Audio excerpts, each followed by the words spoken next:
시편 150편 1절부터 6절입니다. 시편 150편 1절부터 6절 같이 봉독합니다.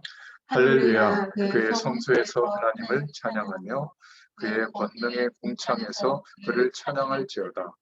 그의 능하신 행동을 찬양하며 그의 지극히 위대하심을 따라 찬양할지어다. 나팔 소리로 찬양하며 비파와 수금으로 찬양할지어다. 소고치며 춤추어 찬양하며 현악과 퉁소로 찬양할지어다. 큰 소리 나는 재금으로 찬양하며 높은 소리 나는 재금으로 찬양할지어다. 호흡이 있는 자마다 여호와를 찬양할지어다. 할렐루야. 네, 오늘 시편의 말씀을 정리하겠습니다. 이 시편은 총 150편으로 되어 있는데요. 이 시편 전체의 제목으로는 찬양의 책, 체험의 책 이런 제목으로 은혜를 나누겠습니다. 먼저 앞에 부분에 개요 부분을 좀 먼저 보면 이 시편은 찬양과 기도의 책이라고 볼 수 있는데 하나님의 성품과 하나님의 역사를 찬양하는 내용으로 되어 있고 또 하나님의 구원과 도우심을 간구하는 내용이 담겨 있습니다. 시가서의 대표적인 책인데요. 이 시편이 모세오경, 창세기, 출애굽기, 레위기, 민수기, 신명기의 구조와 비슷한 주제를 갖고 있습니다. 그래서 총 5권으로 이렇게 분류할 수 있는데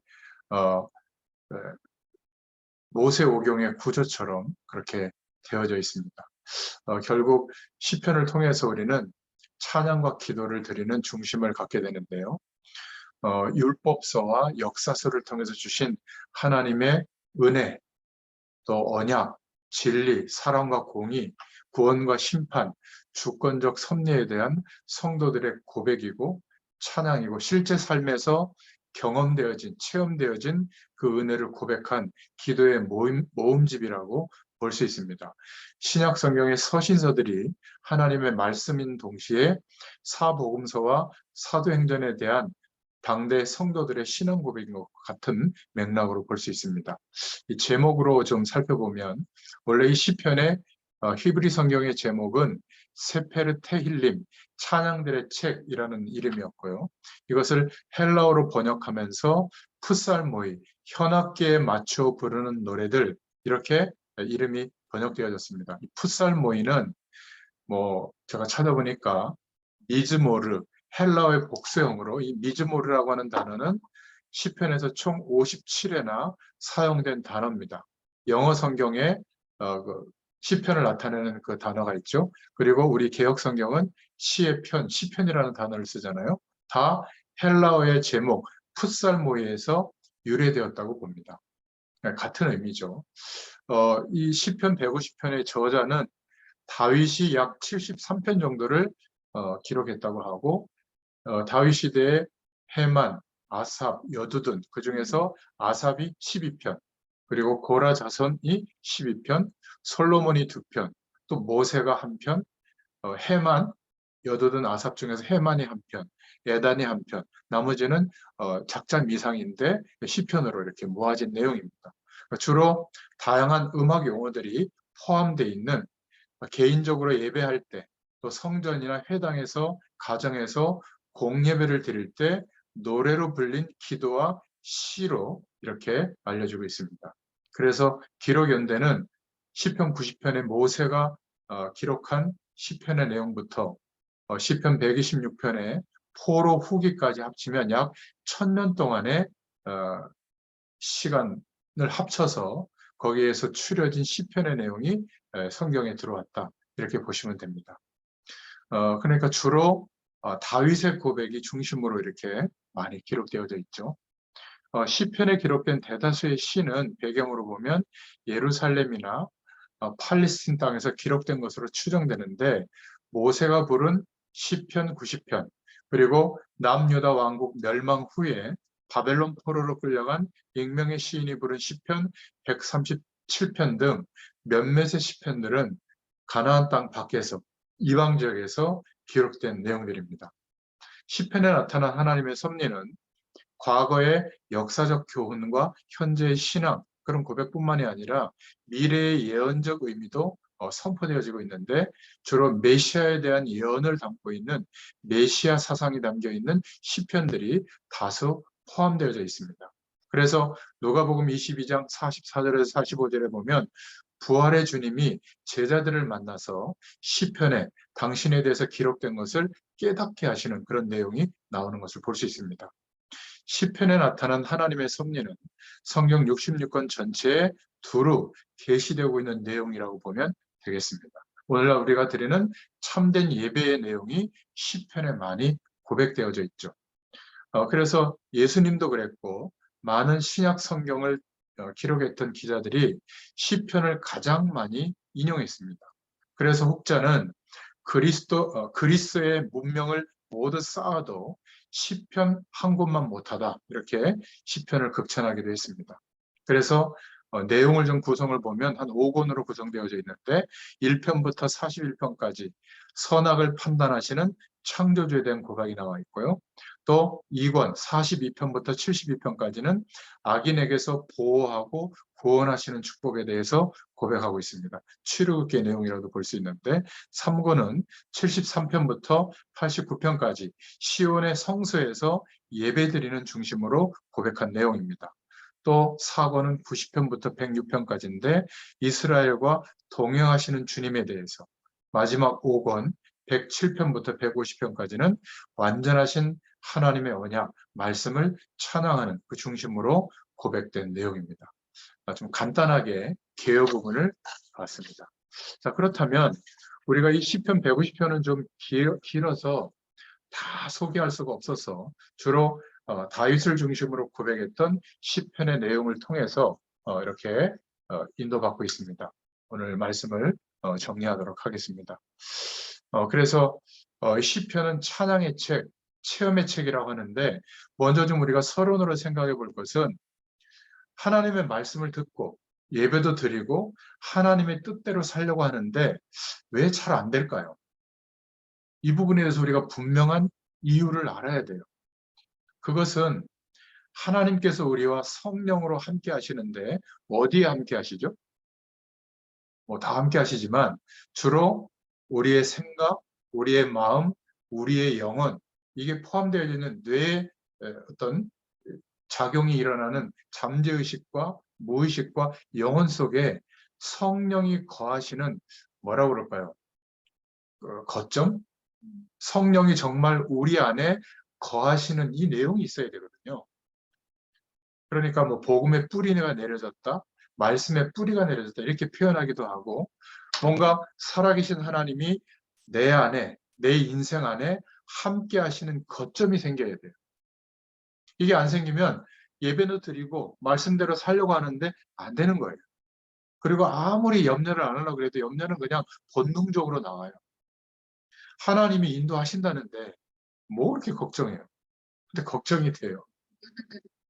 그게 뭐냐면 성령 하나님이 거하시는 이 거점이 약한 거예요. 그러니까 다른 말로 표현하면 하나님은 함께 하시는데 내가 존중하고 기대하고 믿을 수 있는 구석이 여전히 돈, 어떤 성공, 내가 기대했던 인생의 조건들 이런 것들이 더 의지가 되고 있거든요. 그것이 차지하고 있는 공간이 너무 많은 거예요, 내 안에.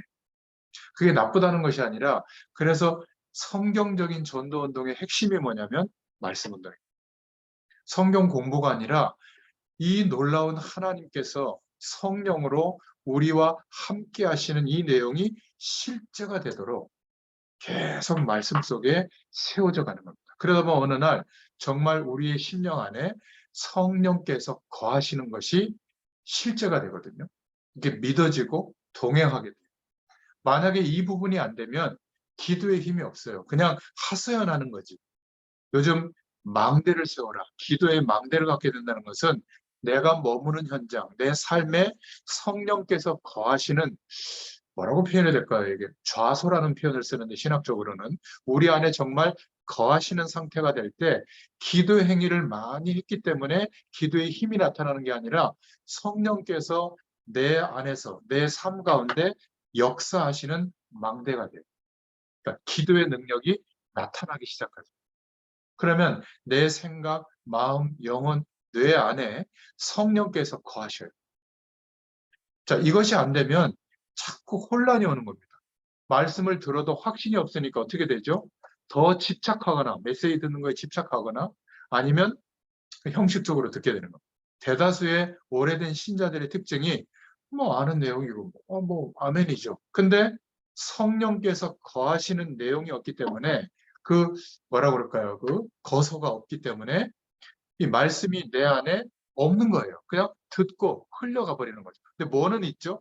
건강해야 돼. 성공해야 돼. 잘 돼야 돼. 이렇게 삶의 조건이 그 연령에 맞춰서 갖춰져야 돼. 이런 내가 살면서 경험한 지식들은 굉장히 소중하게 담겨 있는데 하나님께서 영으로 함께 하신다고 하는 이 지점이 없는 거예요. 약한 거예요. 다른 것보다. 그러니까 평상시에는 좀 믿어지다가도 어려움이 오거나 내가 기대했던 조건들이 막 흔들릴 때 어떻게 되죠? 막 불안해지잖아요. 그럴 수밖에 없는 겁니다. 그래서 우리가 다른 사람이 아니라 내가 내 안에 성령께서 우리의 영혼에 거하시는 이 축복이 누려지기 시작하면 확신이 옵니다. 그리고 뭔가 이렇게 자세하게 설명하기 어려운데 자세하게 설명하면 성령의 역사가 국한되거든요. 근데 분명한 거는 모든 부분에서 성령께서 인도하세요.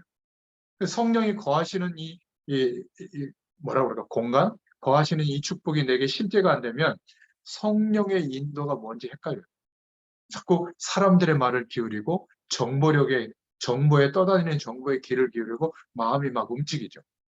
명확합니다. 성령의 인도는 명확해서 내 인생 전체를 걸어도 될 만큼 분명한 하나님의 인도를 받게 되거든요. 그리고 신기한 것은 그렇게 기도를 많이 하는데 하나님이 열어주시는 기도 응답이 없어요. 그냥 내가 신앙행위를 할 때 좀 만족이 오는 정도지 하나님이 열어주시는 기도 응답이 와야 될 거 아니에요. 그렇지 않습니까? 예를 들면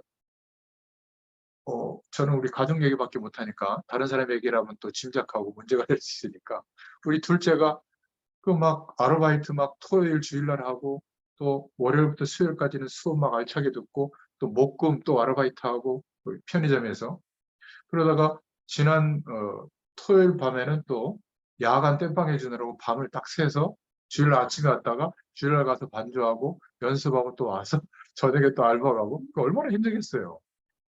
그러니까 막 이렇게 반주하는 것도 이렇게 좀 제대로 막 연습하면 몰라도 띵띵띵 이렇게 하는 게 힘든가 봐. 내가 이제 제가 그걸 듣고 어떻게 좀 도와줄까 하다가 기도만 했어요.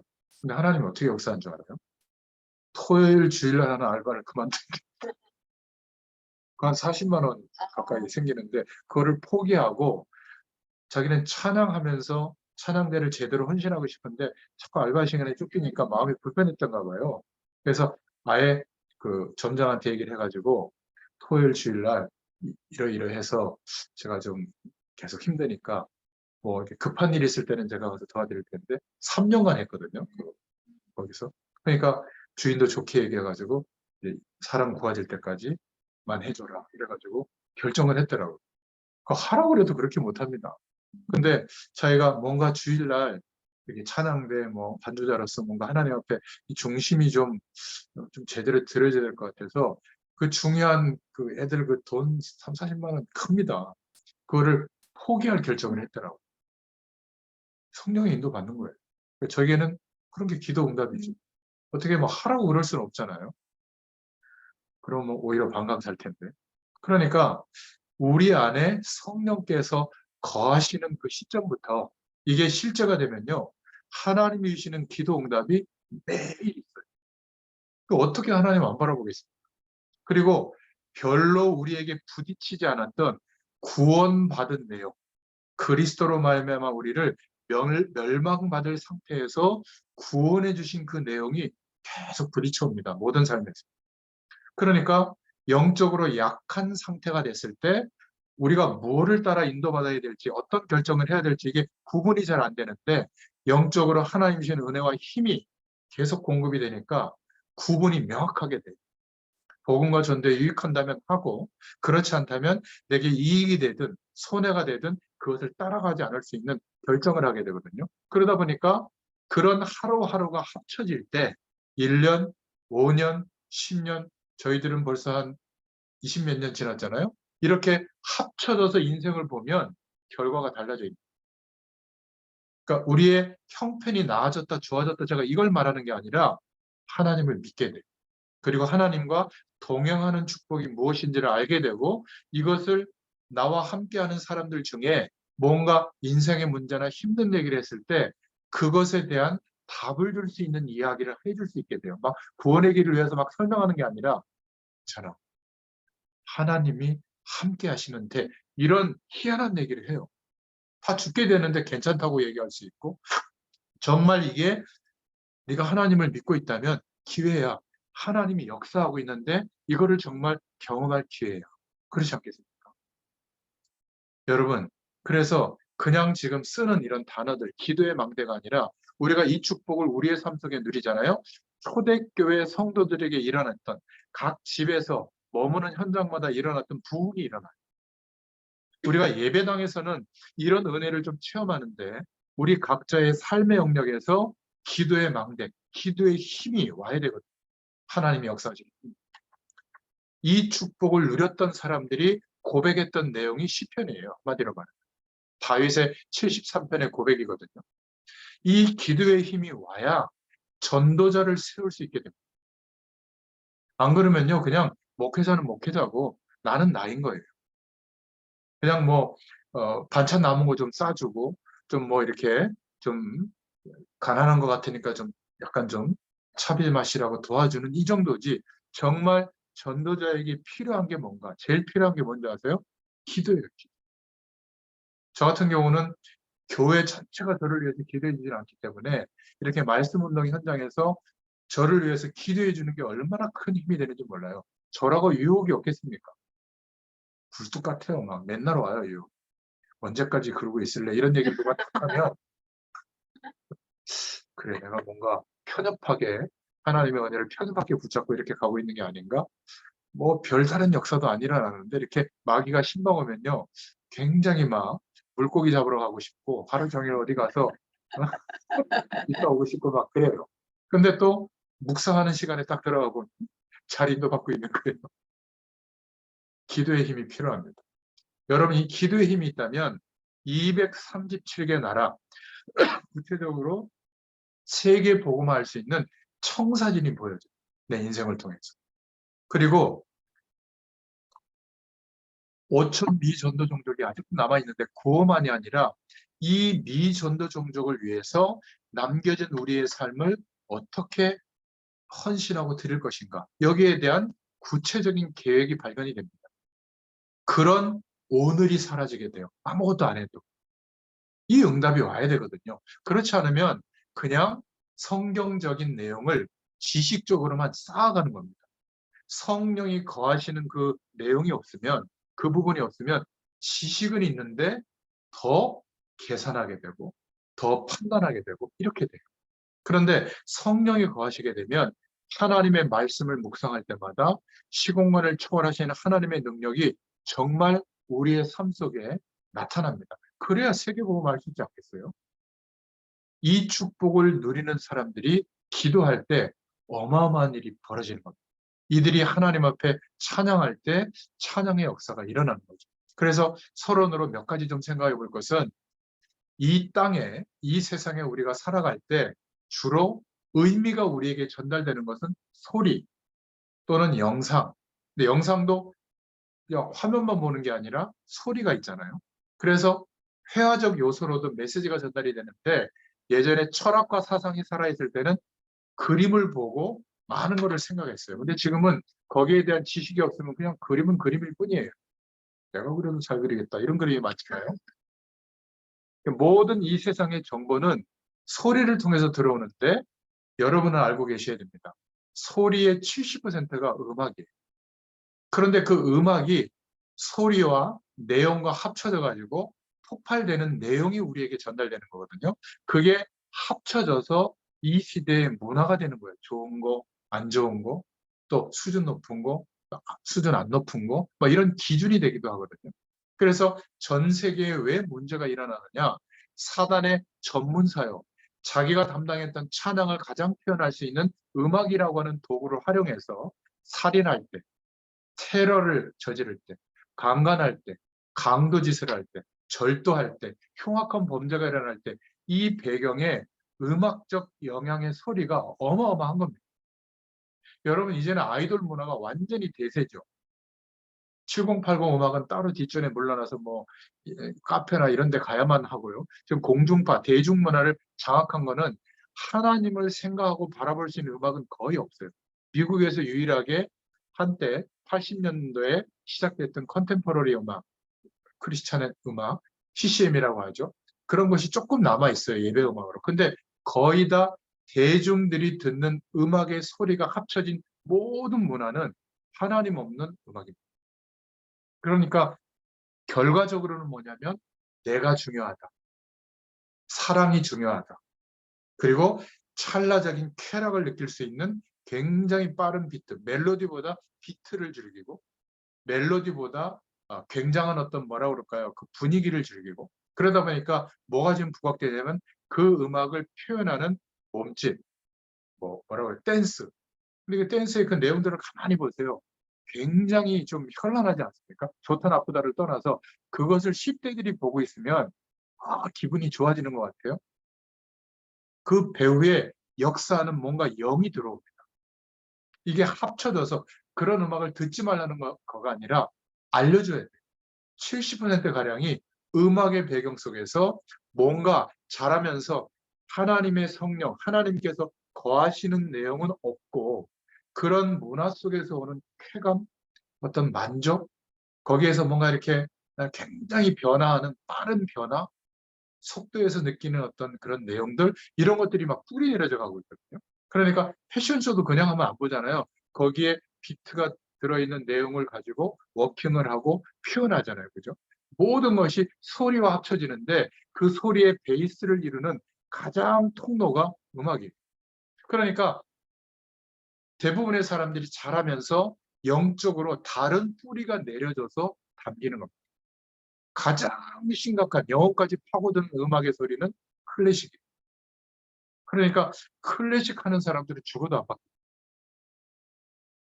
아직도 세상과 타협한다고 생각하고 자기들만의 영역을 고수하고 있어요. 아마 갈수록 이제는 세금으로 하는 단체 말고는 살아남을 수가 없을 거예요. 왜냐하면 누가 그 음반을 사서 듣겠습니까? 어쩌다가 초대장 오면 그 연주홀에 가서 보긴 하겠지만은 글쎄요.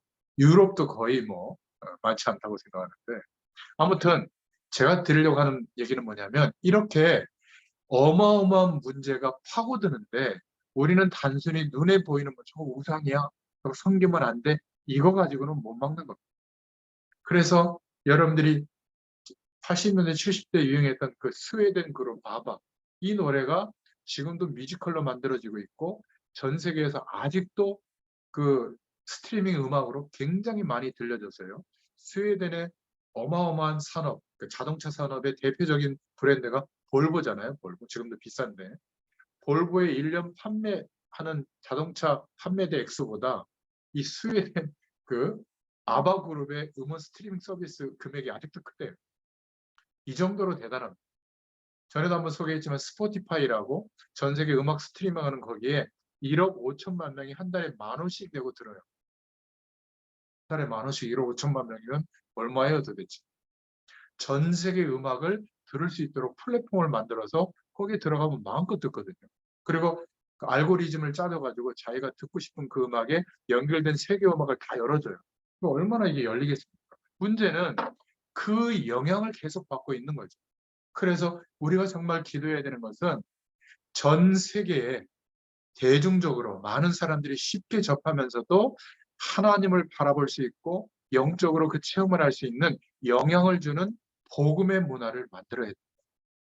그런 찬양의 팀들이 일어나줘야 된다. 이거는 간단한 얘기가 아니에요. 그냥 우리가 예수 믿고 있는 사람들, 음악 잘하는 사람들 모여서 팀을 만들어서 될 일이 아니에요. 그 개개인들이 서론에 말씀드린 하나님이 거하시는 성령이 거하시는 축복을 정말 누리게 되면 그 연약한 작은 인생 속에 하나님의 계획이 붙잡아져서 일평생 이 중요한 기도 제목을 붙잡고 인도받게 되거든요. 지금 전 세계의 문화와 음악과 소리는 전부 하나님 없는 문화 쪽으로 가버린 겁니다. 아니 무슨 여자애 4명인가 5명이 나와서 막 노래하는 블랙핑크 공연에 대만에 공연하는데 안표 한 장이 1,700만 원이래요. 대단하다. 대단하죠. 영화, 드라마, 게임, 패션, 미술, 쾌락 현장, 전쟁, 정치, 선거에도 전부 음악이 동원돼요.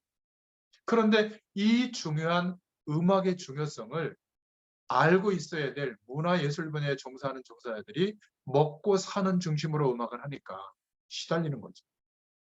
이제는 기도 제목을 가지고 여러분들의 현장을 쳐다보시기 바랍니다. 아마 보일 거예요. 왜 이런 얘기를 하냐면 다윗이 특히 이 시편이 구약 시대부터 거의 신약 시대에 올 때까지 이런 소리로 대표되어지는 음악이 영향을 주고 있는데 여기에 영향을 준 인물이 다윗이에요. 150편 시편 가운데 73편을 음악으로 즉 찬양으로 고백해서 많은 시대마다 이 다윗의 시편을 가지고 찬양을 했거든요.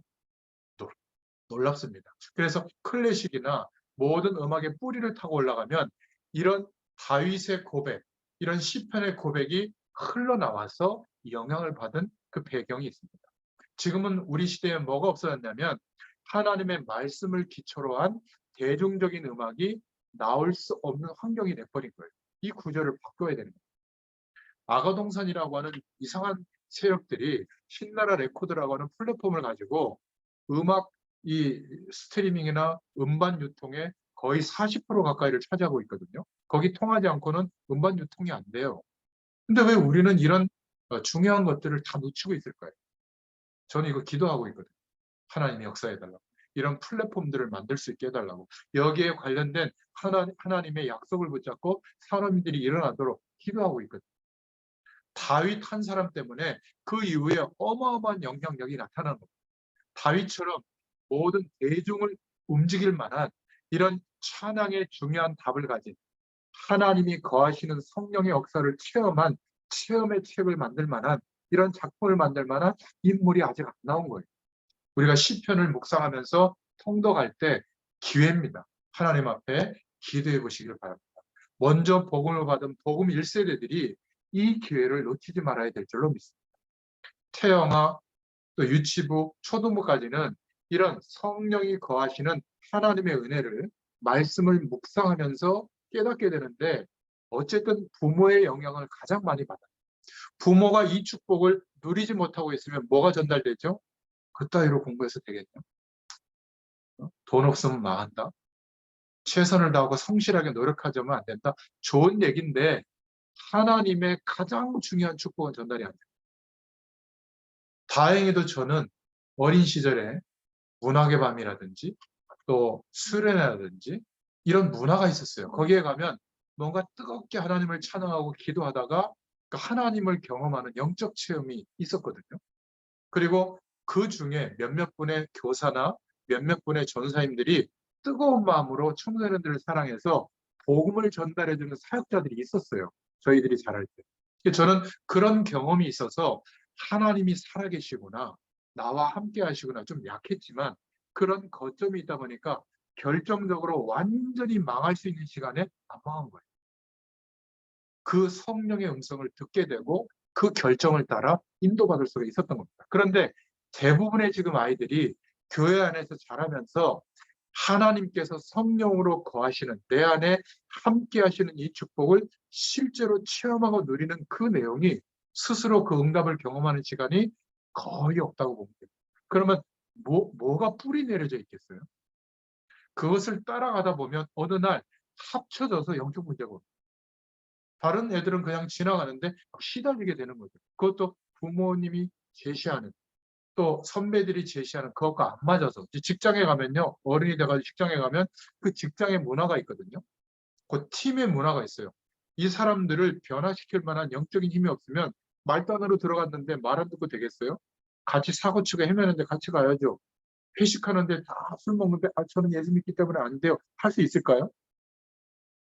만약에 외모가 출중하고 예쁘다. 여자아이가. 그렇다면 찌적찌적거리는 그 직장에 막 부장들 막 이상하게 스킨십하고 막 이럴 텐데 직장 때려치면 또 가도 다른 데 다 그렇거든요. 그것을 극복하고 이겨낼 수 있는 영적인 힘이 없으면 어떻게 될까요? 그냥 하나님은 살아계시는 걸 아는데 그냥 잊어버리고 세상 속의 그 부품처럼 그 안에서 눈치 보고 사는 겁니다. 그리고 내 인생이 하나님의 언약 속에 있다는 것을 잊어버리게 되면 우울해지죠. 거의 다 우울증 걸립니다. 그리고 거의 다 상대적 열등감에 자리 잡고요. 그러면 나중에 어떻게 되겠어요? 교회 가서 예배 드려보면 아주 모자라게 보인다니까. 모자란 사람들이 실제로 많아요, 교회 안에 보면. 그러니까 본인도 뭐 굳이 뭐 예배 이런 중심도 놓치게 되고 그러다가 나를 따뜻하게 대해주고 말이지 막 이뻐해주고 막 친절하게 대해주고 그때가 잠깐인데 그런 오빠 하나 나타나면 연하 하나 나타나면 확 빠져가지고 도피한단 말이에요. 결혼까지 했다. 지옥이 시작되는 거예요. 사람이 나빠서가 아니라 하나님이 함께하는 축복이 아니면 그 힘과 능력이 없으면 못 이겨요. 사람을 못 이기고 환경을 못 이기는 게 아니라 그 배경 속에 역사하는 사단의 세력을 못 이기는 겁니다. 그래서 어느 날 아이 없고 기저귀 가방 들고 힘들어서 드디어 어린 시절에 들어왔던 말씀 찾아 교회 오는데 그때는 너무 늦어요. 그때는 주로 현실 문제 해결하려고 매달리거든요. 경험하셨잖아요. 또 이 사상과 인생관을 물려줄 겁니까? 그래서 제가 선택한 것은 여러분들이 권면한 것은 하나님을 믿자는 거예요. 우리 후대들이 지금 눈앞에서 아무리 망가지는 것 같아도 우리를 통해서 뭘 전달해 줘야 되느냐? 하나님이 너를 인도할 거야. 만약에 네가 지금 경험하는 실패가 필요하다면 하나님이 허락하신 것이라고 나는 믿겠다. 이런 믿음을 전달해 줘야 돼요. 흔들리지 마세요. 남편, 여러분들이 일하면서 만나는 사람들, 그리고 사회생활 속에서 만나는 사람들에게 내가 가지고 있는 인생관이 그리스도 안에서 지금 살아가고 있는 인생관이 말하지 않아도 궁금해지도록 전달돼요. 하나님 역사합니다. 그것을 누가 보죠? 가장 가까이 있는 사람들이 보고 언어는 최후로 전달되는 영향력이에요. 삶의 색깔, 삶의 중심, 거기에 하나님이 역사하는 내용이 나타나거든요. 이게 전달이 되는 겁니다. 시편은 다 그 고백이에요. 그래서 체험의 책이에요. 현실 속에서 경험한 것을 고백한 겁니다. 그것을 노래로, 찬양으로, 예배로 고백해서 모든 예배 때마다 불려지게 된 것이죠. 우리나라도 예전에 그 창가 같은 거 보면 옛날 우리 한문이 아니라 구어체 우리 언어는 이렇게 대화하듯이 되어 있거든요. 그러니까 억양이 있었어요. 그래서 그냥 이렇게 막 창가 같은 거 보면 우리 노래거든요. 우리가 볼 때는 굉장히 이상해도 구약 시대의 히브리어는 그 사성조가 있어가지고 그냥 읽는데 흥어를 암송하는데 그게 찬양인 거예요. 거기에 악기도 동원하면 몇 개 음이 안 되는데 그걸 동원해가지고 찬양을 드린 거예요. 이런 음악이 시편의 내용이었던 겁니다. 그런데 중요한 것은 우리가 하나님을 생각하고 영적인 축복을 누릴 수 있는 음악적 요소가 너무 없는 거예요. 여러분 요즘 우리가 부르는 찬양 한번 보세요. 막 거기 무슨 메이저 세븐에 붙고 해가지고 얼마나 꾸며놓는지. 그러니까 귀는 즐거운데 조용히 깊이 하나님의 은혜를 묵상할 수 있는 음악이 아닌 거예요. 거기다가 막 드럼 치기, 베이스 막 엇박자로 쿵쾅대기, 막 철야 예배 때 기도 됩니까? 기도 안 돼요. 이런 건데요. 막 쭉 하고 막 와 하는 기도는 되는데 그거는 분위기지. 뭔가 우리의 영혼, 마음, 생각 속에 하나님의 음성을 들을 수 있는 기도는 깊이 들어가야 되거든요. 그런 지금 음악, 소리, 찬양, 이 배경이 굉장히 시급한 거예요. 좀 바쁘더라도 좀 작업해 주세요. 그게 너무 필요합니다. 특히 첼로, 사람의 목소리하고 주파수가 비슷하다면서요. 내가 그 고백을 담아서 이렇게 연주하잖아요. 이게 굉장한 영향력이 되는 겁니다. 저 같은 사람은 아무리 뛰어난 연주자의 첼로 소리를 들어도 야 잘하네 싶지만 감동은 없어요. 제가 음악은 잘 모르는데 영적인 기는 좀 있나 봐요. 근데 어떤 연주는 들으면 막 눈물이 울컥 날 정도로 하나님을 바라봐지거든요. 그리고 어떤 그런 곡들은 이렇게 목소리를 하는 찬양보다 악기가 하는 찬양이 얼마나 깊이 하나님을 바라보다 하는지 몰라요. 제가 이렇게 장황하게 설명드리냐면 시편이 바로 그런 내용이에요. 그래서 중고대 청년이 되면 부모를 떠나서 자기의 사상과 인생관이 형성되기 때문에 교회와 더불어 말씀이 깨달아져야 되는데 이게 잘 안 되고 있는 겁니다. 중고등부, 청년부, 대학부에 가서 그런 어떤 영적 멘토가 만나지면 좋은데 못 만나면 실망하게 될 가능성이 많고, 가장 중요한 영적인 힘을 어떻게 내 안에서 누리느냐, 이걸 놓쳐버리면 이제 밖에 드디어 나가게 되면 힘이 없으니까 시달리게 되는 거예요. 그래서 시편이 뭐냐? 알렉산더 대왕이 명령해서 번역한 헬라어 성경 70인역에는 찬양의 책이다 이렇게 되어 있습니다. 우리 한국 성경에는 시의 책 이렇게 되어 있지만 한마디로 체험의 책인 거죠. 전부 생활 현장에서 찾아 쓰고 고백한 겁니다. 그래서 다윗이 고백했던 내용을 네 가지로 우리가 붙잡을 수가 있는데, 먼저 우리가 하나님의 축복을 누리는 시작을 어떻게 해야 될 것인가? 하나님의 말씀과 묵상에 대한 부분. 두 번째는 이제 하나님이 우리 안에 성령으로 거하시는 믿음의 뿌리가 내려지는 것은 말씀과 기도인데 그 중심을 어떻게 고백했는가. 세 번째로는 방법이죠. 이제 복음의 말씀을 우리가 중요하게 생각하고 존중하고 구하기 시작하면 그 말씀이 우리 안에 담겨요. 암송이 되어집니다. 특별히 막 암송하려고 하지 않아도 중요한 복음을 가리키는 말씀, 창세기 3장 15절, 또 출애굽기 3장 18절, 이사야서 7장 14절, 마태복음 16장 16절, 이런 중요한 성경 구절의 핵심들이 담겨지기 시작하죠. 그 몇 개의 말씀이 담겨져 있는데도 저는 하나님이 역사하는 축복을 지금 경험하고 있습니다. 어릴 때 몇 번이라도 이런 중요한 누군가가 이 말씀을 씹어서 이야기해주는 전사님이나 교사가 있어야 되는 거예요. 부모가 있어야 되는 거예요. 어릴 때 교회에서 이 말씀을 못 들었다면 아마 청년의 때 완전히 실패의 자리에서 못 벗어날 겁니다. 이만큼 중요해요. 자, 이 부분을 이해했다면 우리가 첫 번째로 1대지만 보겠는데, 복음 1세대, 먼저 복음 받은 우리 부모 세대들이 붙잡고 전달해야 될 시편의 메시지. 첫 번째는 시편 1편부터 2절입니다. 우리 후대들이 하나님의 남겨진 자로 렘넌트로 시작되려면 말씀과 묵상의 축복이 깨달아져야 됩니다. 그래서 성경은 뭐라고 고백하고 있냐면, 복 있는 사람이 누구냐, 그 상태에 대해서 말하고 있죠. 오직 여호와의 율법을 즐거워하며 살 수 있는 사람, 그 율법을 주야로 묵상하며 승리의 삶을 살게 되는 사람, 이 사람은 시냇가에 심겨진 나무와 같다.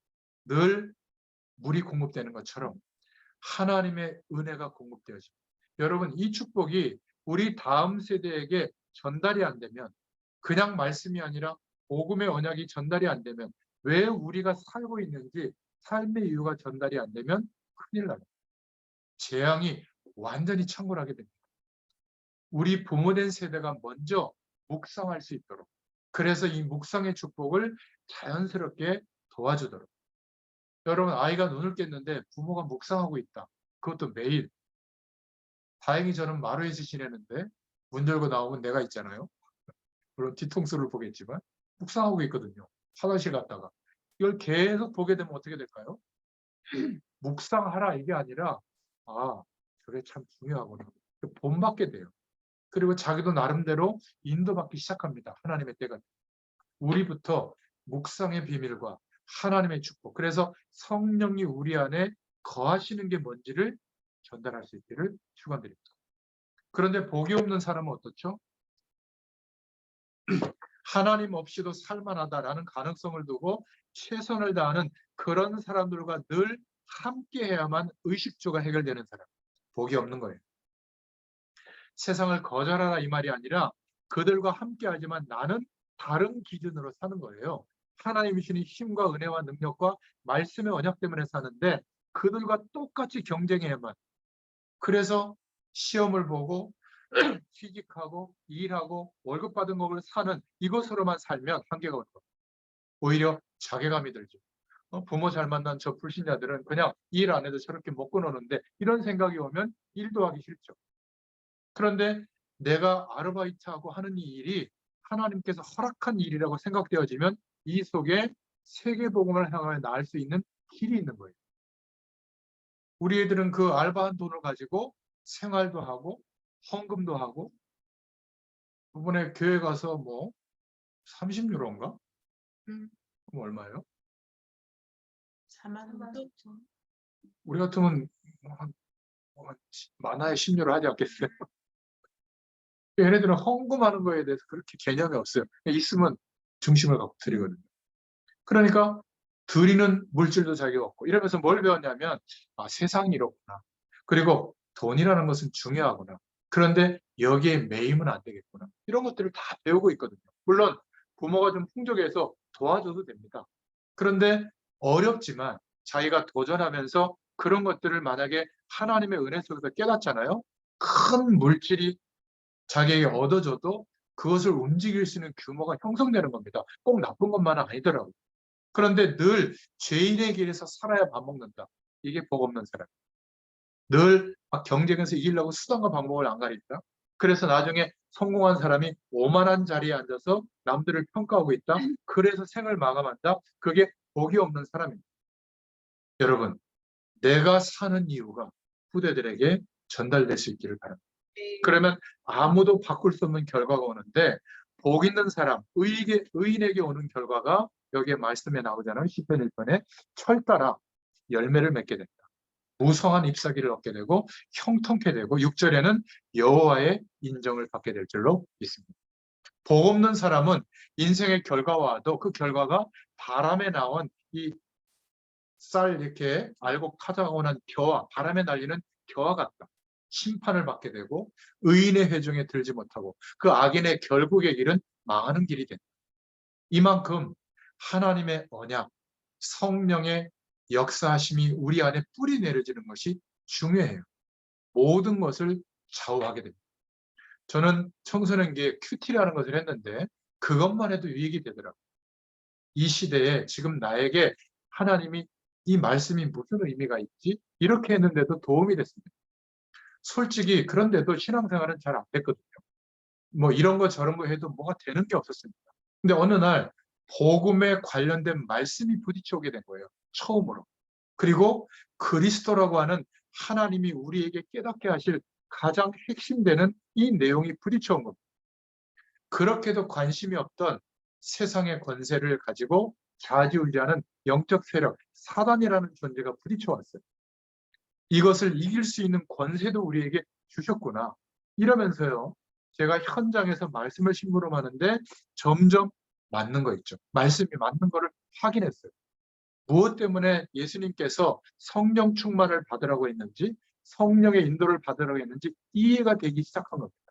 이렇게만 했는데도 제가 살아나더라고요. 어떤 분이 그러더라고요. 보람 그 집사원가. 난 보람이라고 하는데 중학교 시절에 제가 그 집에 가서 말씀 전해줬거든요. 근데 청년 때도 말씀 전해주고 또 결혼할 때도 제가 가서 기도했고 그 오빠 결혼할 때도 기도하고 그 오빠 애가 둘인데 걔네들 돌 100일 때 가서 예배 드려주고 또 보람 집사도 애가 둘이거든요. 또 두 번째 돌 가서 예배 드려주고 그 시댁 그 부모님이 잘 안 믿는데 이번에는 제가 한번 작심하고 복음의 메시지를 했는데 시아버지하고 그 어머니가 복음의 메시지를 듣는 것 같다고 그래서 뭔가 영적으로 분위기가 바뀌었다고 이런 얘기를 하더라고요. 그러면서 그 오랜 시간 동안 참 목사님 너무 감사하다고 어떻게 그렇게 끈질기게 그래서 내게 요청을 해주니까 제가 그러지 않겠냐고 그래서 제가 돌이켜서 생각해 보니까 은혜예요, 은혜. 어떻게 그럴 수 있을까? 한 사람의 인생을 거의 20, 30년을 같이 지켜보는 것 같아요. 참 감사하더라고요. 여러분, 현장에 가보니까 말씀 붙잡고 제가 막 기절할 만한 어떤 신앙 행위를 한 게 아니라 그냥 말씀을 마음으로 담고 묵상했는데도 제 삶이 변화가 일어났어요. 여러분도 마찬가지일 겁니다. 이 은혜가 지속되기를 바랍니다. 그러던 어느 날 제가요, 목회자인데 예배를 제대로 드려야 되겠구나 이렇게 깨닫게 해주셨어요. 내가 설교하려고 하는구나. 뭔가 말씀의 핵심을 잘 정리해가지고 그거를 이제 가서 설교하려고 여기에 매여 있지 은혜를 먼저 받아야 되는데 이거를 놓치고 있었구나. 이렇게 깨달아진 거예요. 참 축복이죠. 이 교육자의 병은 그거예요. 자꾸 말씀 전할 재료를 찾거든요. 정말 말씀에 깊이 뿌리 내려지는 시간이 없는데 저는 이번에 이렇게 코로나 시기에 복음에 아주 기초되는 말씀들, 그리고 이번에 성경 60권을 정돈하라고 일주일이 얼마나 금방 돌아오는지 토요일 주일날 막 한 열 몇 시간에 여기 푹 빠져 있는 거예요. 정돈하느라. 10편, 150편을 어떻게 정리하겠어요. 그런데 푹 빠지다 보니까 이렇게 정리할 수 있도록. 예전에 학원보고 메시지를 참고하면서 지금 정리하고 있는데 얼마나 은혜되는지 몰라요. 그러니까 내가 설교하려고 이것저것 뒤지고 이랬는데 절대로 열매가 안 일어났어요. 근데 어느 날 은혜 받아야 되겠다. 그 은혜 받은 말씀을 중심으로 증인으로 섰는데 놀랍더라고요. 매일 아침에 묵상했던 그 은혜가 현장에 다 응답으로 와 있는 거 있죠. 그 사람들이 변하기 시작했어요. 저와 같이. 제가 얼마나 머리가 나쁘냐면 하나님의 어마어마한 응답이 와 있는지도 몰랐어요. 언제나 큰 것만 생각하고. 여러분들이 얼마나 귀중한 분들이에요. 이런 큰 응답이 와 있는지 얼마 안 돼서 알았어요. 어느 날 돌아보니까 하나님이 세계복음할 준비를 다 해놓고 기다리고 계시는 거예요. 믿음 회복되도록. 말씀 붙잡았던 것마다 계속 응답이 옵니다. 참 신기한 일이죠. 저는 성경은 하나님의 말씀이고 이 말씀은 살았고 운동력이 있다는 것을 체험했습니다. 여러분, 우리가 하나님의 말씀을 묵상하는 시간이 있어야 됩니다. 그게 가장 복된 사람이다. 우리 복음 1세대가 이 축복을 붙잡고 승리할 수 있기를 축원드립니다. 두 번째는 우리 후대들이 또 우리가 어떤 과정을 밟아야 되느냐. 여러분, 말씀과 기도인데 시편 23편에 보면 여호와는 나의 목자시니 내게 부족함이 없으리로다. 가장 절망적인 순간에 이 고백을 드린 거예요. 체험하게 된 거거든요. 왜냐? 전 세계에 하나님이 붙들고 있는 렘넌트들, 하나님이 남겨놓으신 하나님의 백성들은 목자가 누구죠? 여호와시다. 그 고백이에요. 하나님이 우리의 목자라면 걱정할 필요가 없다.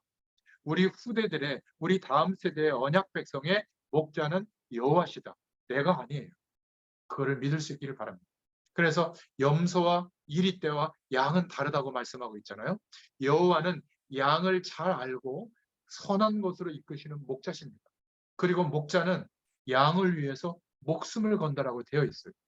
예수님께서 모든 것을 우리에게 허락하시고자 죽으시고 부활하셨잖아요. 모든 것을 지금도 책임지시고 먹이십니다. 가장 절망스러울 때 무슨 고백을 했죠? 푸른 초장으로, 풀밭으로 인도하신다. 그리고 쉴만한 물가로 인도하시고 자기 이름을 위하여 언약한 대로 책임진다라고 되어 있어요. 그리고 그 영혼을 소생시키신다.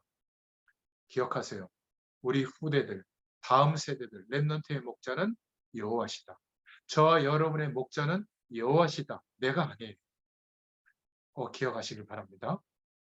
모든 것을 책임지시고 인도하신다. 시편 23편에 나와 있죠. 그리고 목자의 지팡이와 막대기로 양을 지키듯이 우리 후대들과 우리를 인도하시는 줄로 믿습니다. 여호와의 말씀은 지팡이도 되고 막대기도 되는데 지팡이는 내가 어디를 갈 때 짚는 거죠. 막대기는 나쁜 짐승이 올 때 양떼들을 보호하기 위해서 사용하는 겁니다. 여호와의 말씀은 우리를 지팡이처럼 막대기처럼 인도하신다. 그래서 사망의 음침한 골짜기를 다닐지라도 두렵지 않다. 우리는 다윗이 걸어왔던 언약의 여정의 시간표를 기억하고 우리도 배워야 됩니다. 하나님께서 우리의 목자시라면 완벽하게 우리 인생도 인도하시고 우리 다음 세대도 인도하실 줄로 믿습니다. 목동의 시절, 어린 시절 때 뭘 배웠죠? 묵상의 비밀을 배웠던 겁니다. 그래서 왕이 될 것을 이때 하나님께서 깨닫게 해주셨죠. 기름 부음을 받은 겁니다. 소년 시절에. 그리고 그 소년 시절에 다윗이 피해야 되는데 왕이 될 계시를 받았다면 자기 몸을 보호해야 될 거 아니에요. 숨어야 될 텐데 블레셋 그리고 골리앗 앞에서 숨는 게 아니라 어떻게 했죠? 참된 용기를 내서 하나님의 약속과 여호와 이름이 모욕을 당하는 그때에 용기를 내서 자기가 유일하게 할 수 있는 자기의 기능을 동원해서 골리앗을 꺾게 된 겁니다. 그러니까 하나님의 영, 하나님께서 함께 하시는 능력이 실제로 임했기 때문에 그게 가능한 것이죠. 왕이라든지 형들이라든지 군대 장관들은 비웃었잖아요. 그런데 다윗은 뭐라고 고백했죠? 전쟁은 하나님의 손에 있다.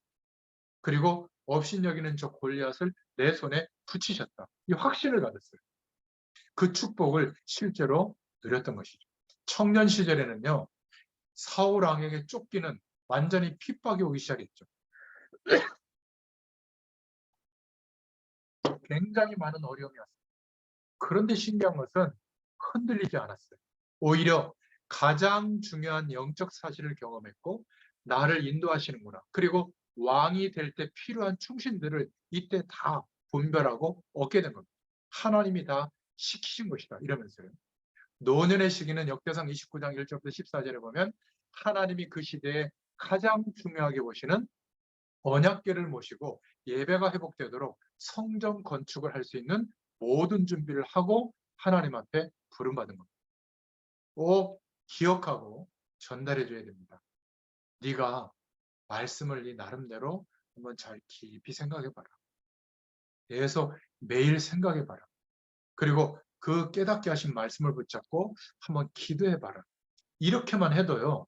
이게 쌓이면 우리 안에 영적 사실이 함께하는 하나님이 함께하시는 이 내용이 자리 잡게 됩니다. 그러면 특별한 신앙이기 때문이 아니라 하나님의 역사가 나타납니다. 이 사람이 기도할 때 어마어마한 일들이 벌어지게 되는 겁니다. 하나님의 능력이 나타나게 됩니다. 그러니까 이 사무엘이 어린 시절 다윗에게 와서 또 다윗의 부모 이새가 얘기해 주지 않았겠습니까? 애굽에 지금 포로되었던 게 뭐다. 그리고 언약궤를 중심으로 우리가 나왔다. 그리고 이제 가나안 땅에 왔다. 그런데 블레셋 강대국에 언약 전달하는 축복을 놓치니까 언약궤를 뺏기게 됐다. 다시 돌려보냈다. 그러면 성전 건축이 어떤 입니다. 이것을 사무엘이 저는 전달했다고 봅니다. 결국 다윗이 단순한 성경 구절만 묵상한 게 아니라 내가 살아야 될 이유, 하나님이 이 시대에 가장 원하시는 것, 이것을 소년 시절부터 왕이 돼서도 계속 묵상한 줄로 믿습니다. 그게 그대로 다윗의 인생에 응답이 오게 된 것이죠. 우리가 이것을 보여주고 전달해야 될 줄로 믿습니다. 그 내용을 73개나 지어서 찬양의 곡을 붙여서 내보낸 겁니다. 그 이후에 수천 년 세계에 그 배경에 음악이, 찬양이 영향을 준 거예요. 하필 우리가 오늘 여기 앉아서 또 이 말씀을 듣고 있는데 여러분들에게 담기는 말씀과 그 은혜가 고백되어진다면, 찬양되어진다면 이게 보통 축복이 아닌 줄로 믿습니다. 세 번째, 그렇다면 이 은혜가 누려지는 하나님의 방법이 있어야 될 거 아니에요? 그게 시편 119편 11절에 나와 있는데 내가 주께 범죄하지 아니하려 하여 주의 말씀을 어디에요? 내 마음에 두었나이다. 시편의 제일 긴 장이 시편 119편이에요. 너무 길어서 다 읽으려면 힘이 들 정도인데 저는 거기 11절이 제일 좋더라고요. 내가 주께 범죄하지 아니하려 주의 말씀을 내 마음에 두었나이다. 우리가 하나님의 말씀을 어떻게 해석이 돼요? 잘 안 됩니다. 이만큼 많은 거죠. 이해할 수가 없어서 마음에 두었나이다. 머리로 이해하는 게 아니라 내 마음에 담았다 해야 되는데 마음에 두었나이다. 어마어마한 고백이죠.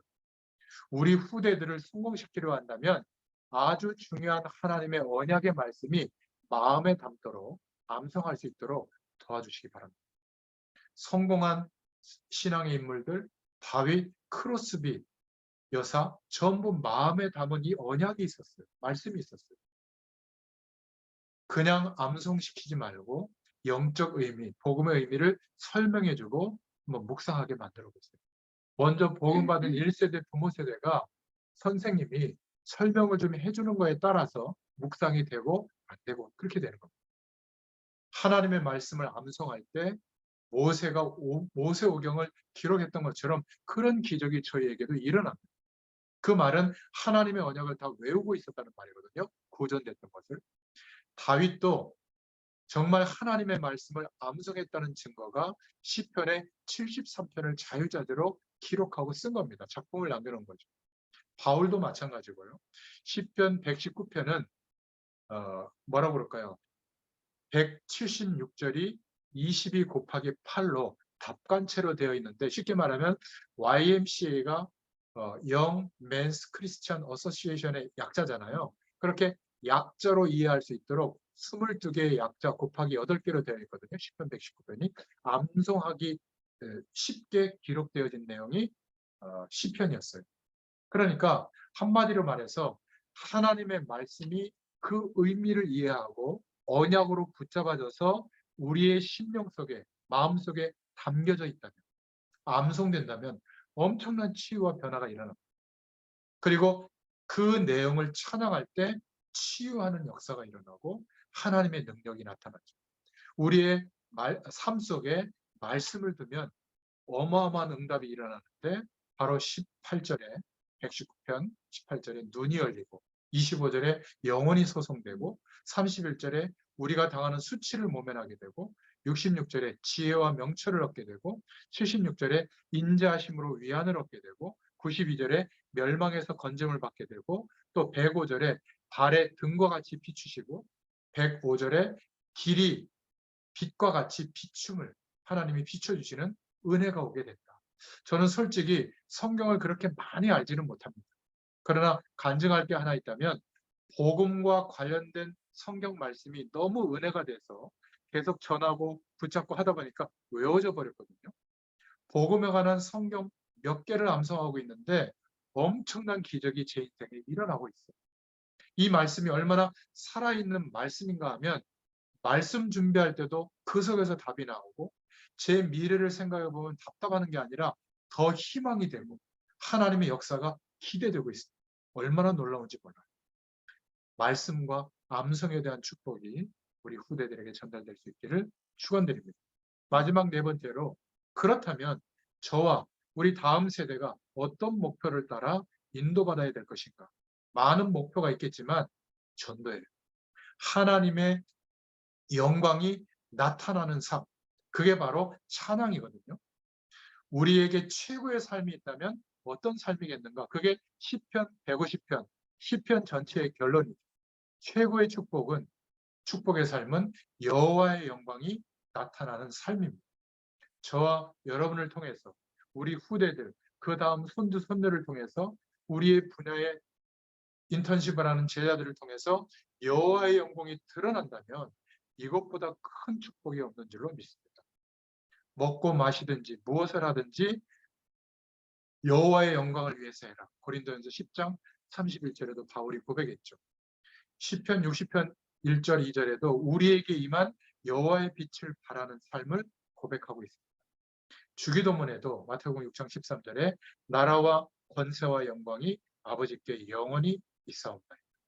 로마서 16장 26절에도 이제는 나타내신 바 된 영원하신 하나님의 명을 따라 사는 삶을 말하고 있죠. 그래서 최고의 축복이 여호와의 영광을 나타낸 것이라면 이 여호와의 영광을 경험하고 체험하고 본 자들이 찬양하는 것은 최고의 찬양, 최고의 표현이에요. 그래서 뭐라고 얘기하고 있죠? 시편 150편에 성소에서 찬양한다. 궁창에서 찬양한다. 또 2절에는 위대한 하나님의 역사 앞에서 찬양한다. 그래서 모든 악기를 동원해서 4절에 찬양하고 마지막 결론 호흡이 있는 자마다 여호와를 찬양하라. 이렇게 고백하고 있죠. 우리 후대들, 남은 자들의 미래는 여호와의 영광이 온 세계와 후대들을 통해서 온 세계에 전달되는 축복이 있게 될 줄로 믿습니다. 이 은혜를 여러분 글로 찬양으로 이제는 스마트폰이 너무 좋아서 이거 막 하면 다 어디고 다 올려놓을 수 있잖아요. 그죠? 그러니까 사람들이 이거를 보고 소통도 될 수 있고 여러분 별거 아닌 것 같아도 영적인 사람은 이거를 보고 느끼고 깨닫습니다. 제가 한 10몇 년 전인가요? 제가 교회 속에도 좀 신부를 많이 할 텐데 전도학교를 매주 하고 뭐 캠프도 인도하고 그랬는데 그때 딱 1년인가 2년 동안 전도학교 메시지를 했거든요. 아마 제가 현장에 많이 가니까 이런 기회가 없을 것 같아서 조금 어렵지만 나름대로 현장에서 깨달은 우리 성경적 전도에 대한 내용들을 많이 얘기했거든요. 다 어렵다고 했는데 그걸 누가 듣고 전화를 한 거예요. 목사님의 저를 좀 만나 주이소. 그래가지고 이상하더라고요. 전화 안 했어요. 세 번째 전화 와서 만났는데 그분이 10년 동안 지금도 만나고 있는 이렇게 구제옷 하시는 예, 뭔가 이렇게 공익재단의 꿈을 꾸고 있는 그 약속도 붙잡고 있는데 그분을 통해서 많은 응답과 하나님 하신 일들을 보게 됐거든요. 제가 전도한 게 아니에요. 하나님이 완벽하게 준비해놨는데 첫 만남에 뭐라고 얘기하냐면 제가 공동체도 많이 세워보고 그냥 물심양면으로 막 안 입고 막 봉사하고 해봤는데 제자가 세워지지 않더라. 근데 목사님 말씀을 들어보니까 제자 세우는 답이 있더라. 그런가요? 그렇게 들리게 했나 봐요, 하나님이. 그래가지고 지금도 하나님의 말씀을 따라 함께 세계복음할 수 있는 팀이 되어가고 있거든요. 얼마나 감사한지 모릅니다. 기억하세요. 정말 우리가 하나님의 영광을 체험한 것을 글로, 찬양으로, 그림으로, 또 우리 인생의 내용으로 신앙 고백으로 남겨야 됩니다. 저는 몰랐는데 매일 아침 묵상한 그 내용들을 남겨놓은 게 그게 서신서더라고. 그게 말씀으로 돼요. 제가 그거를 한 분기마다 한 번씩은 쭉 보거든요. 얼마나 은혜되는지 몰라요. 애들 말로 잡복이라고 하는데. 아니 진짜 어떻게 이런 신앙 고백이 될까? 물론 제가 신앙 서적도 참고하고 성경 구절도 참고하고 우리 강단의 말씀을 중심으로 성령의 음성을 듣고 생각하고 또 기록하고 장문한 내용이거든요. 신앙 에세이도. 이게 얼마나 중요한 응답이 되는지 몰라요. 여러분 한 문장부터 적어보세요. 지금 따라 하시는 분들이 예전보다는 그래도 몇 사람 더 늘었거든요. 이 산왕동 미션홈에도 김윤숙 우리 집사님하고 그 전에 만났던 그 친구분하고 방을 따로 왔는데 김윤숙은 거기는 올려요. 여러분 한번 도전해 보시기 바랍니다. 그래야 후대들에게 나는 이렇게 하고 있다. 그 내용 필요하잖아요. 시간이 처음에 좀 걸려도 이게 쌓이면요. 성령이 거하시는 거점이 만들어져요. 뿌리가 내려져요. 그냥 그것이 전부인 것 같아요. 하나님의 영광을 드러내는 것이 전도인 줄로 믿습니다. 신앙생활을 오래 한 사람들도 거의 전도로 의외했기 때문에 부담을 갖는데 그래서 문제가 자꾸 그 속에 있게 되는 거죠. 전도를 한마디로 말하면 여호와의 영광을 나타내는 거다. 찬양은 뭔가 여호와의 영광을 구체적으로 선포하는 게 찬양이에요.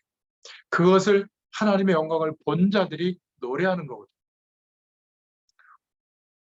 391장 찬양을 우리가 한번 불러본다면 오 놀라운 구세주 예수의 주 참 능력의 주시로다.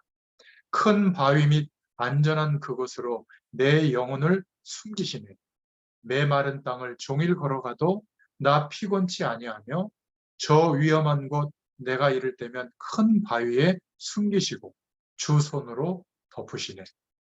오 놀라운 구세주 예수의 주 내 모든 짐 벗기시네. 죄악에서 날 끌어올리시며 또 나에게 힘 주시네. 메마른 땅을 종일 걸어가도 나 피곤치 아니하며 저 위험한 곳 내가 이를 때면 큰 바위에 숨기시고 주 손으로 덮으시네. 그 소경, 눈이 보이지 않던 크로스비가 인생을 걸어가면서 부른 찬양의 내용이에요. 시편과 같죠. 그 사람은 전 세계에 복음의 영향력을 입히면서 여호와의 영광을 나타냈습니다. 3절, 4절을 보면 측량 못할 은혜로 채우시며 늘 성령에 감아주사 큰 기쁨 중 주님을 찬양토록 내 믿음을 도우시네. 메마른 땅을 종일 걸어가도 나 피곤치 아니하며 저 위험한 곳 내가 이를 때면 큰 바위에 숨기시고 주 손으로 덮으시네. 주 예수님 공중에 임하실 때 나 일어나 맞이하리. 그 구원의 은총을 노래하리.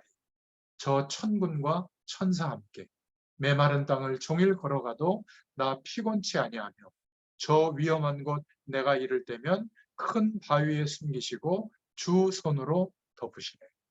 여러분 이 믿음의 고백들이 우리의 생애 날마다 넘치시기를 축원드립니다. 시편 전체의 응답이 바로 체험의 책, 찬양의 책인 줄로 믿습니다. 이 은혜가 고백되기를 바랍니다. 하나님 감사합니다. 시편의 말씀을 통하여 다시 한번 1000년 동안 하나님의 함께 하시는 모든 삶 속에 하나님의 영광을 찬양했던 그 내용이 우리의 고백이 되도록 말씀을 읽고 통독하며 묵상할 때에 한량없는 하나님의 축복으로 역사하여 주시옵소서. 우리 안에 하나님께서 성령으로 거하시는 처소가 준비되게 하시고 말씀이 뿌리 내려지게 하시며 보이지 않았던 영적 사실이 보여지도록 은혜를 더하여 주시옵소서. 일평생 하나님의 영광을 드러내는 통로가 되게 하여 주옵소서. 예수님의 이름으로 감사하며 기도드렸습니다. 아멘. 감사합니다. 감사합니다.